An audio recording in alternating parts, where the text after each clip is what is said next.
નર્મદા જિલ્લાના ગરડેશ્વર તાલુકાના ગોરા ગામ ખાતે ખૂબ મોટા પ્રમાણમાં હેક્ટરોની જમીન અહીંયા ગાડી ઘણા બધા ટ્રસ્ટના નામે અલગ અલગ એજન્સીઓના નામે અહીંયા ગાડી કરી દેવામાં આવેલી છે। અહીંયા ગાડી અમારી આજુબાજુમાં તમે જોઈ રહ્યા છો, અહીંયા અલગ અલગ જાતના પ્રોજેક્ટો બનાવેલા છે। આ જે સર્વે નંબરો છે અને તમામ નકશા સાથે છે, આ તમામ સર્વે નંબરો એ 99 હોય, 101 સર્વે નંબર હોય, જેવા વિવિધ પ્રકારના જે સર્વે નંબરો જે નવા છે એ સર્વે નંબરોમાં અત્યારે પણ અહીંયા ગાડી ખાતેદારો, અહીંયા ગાડી આ છગનભાઈ રામાભાઈ જેઓનો અહીંયા ગાડી બોજો બોલે છે મંડળીમાં, ભાણદરાની મંડળીમાં, તો એવી જે જમીનો છે એ તમામ જમીનો અહીંયા તમે અમારી આ જોઈ શકો છો। આ જીતા નાથાનો અહીંયા ગાડી આ મંડળીનો ભાણદરાની જે મંડળી છે એ મંડળીનો બોજો બોલે છે। અહીંયા ગાડી આપણે આ 99 નંબરનો જે સર્વે નંબર છે એમાં પણ 20,000 રૂપિયાનો બોજો છે।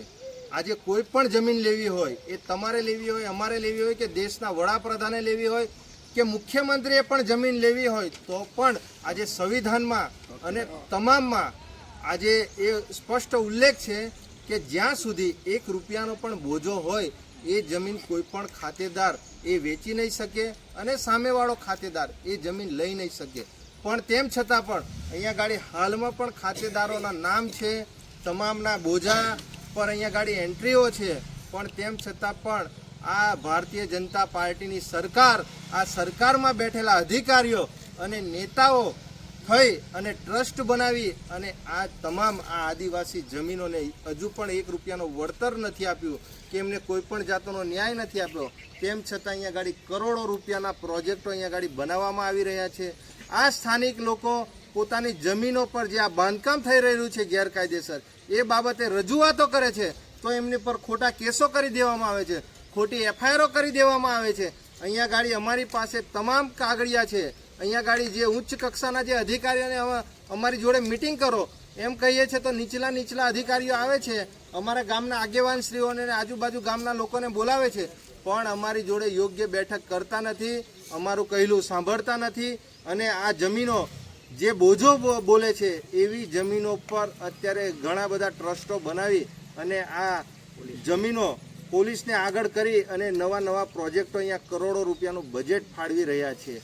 અહીંયા ગાડી જેટલા પણ એ પ્રાંત અધિકારી હોય, એ તલાટી હોય, મામલતદાર હોય, આવા તમામ અધિકારીઓ પણ કાયદેસરની કાર્યવાહી કરવામાં આવે કે બોજો કમી કર્યા વગર આજે કોઈ પણ જમીન કેવી રીતે ટ્રસ્ટના નામે થઈ જાય કે અન્ય એજન્સીઓના નામે થઈ જાય। એટલે આજે આ તમામ ખેડૂતોએ આજે નીચલા અધિકારીને આ લોકો બોલાવીને મિટિંગો કરે છે।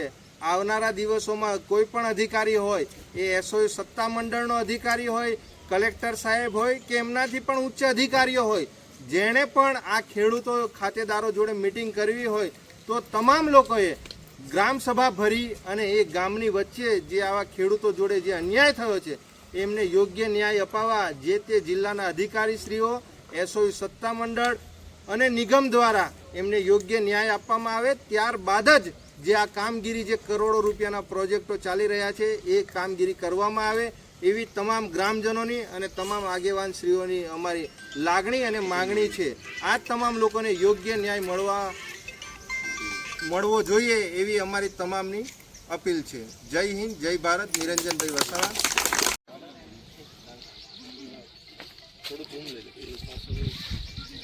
આ બાજુની આ બધી જમીનો બતાવો, આ બાજુ આવો, આ બાજુ આ કામ ચાલે છે, અલગ અલગ પ્રકારના નવા પ્રોજેક્ટો લાવે છે, બરાબર।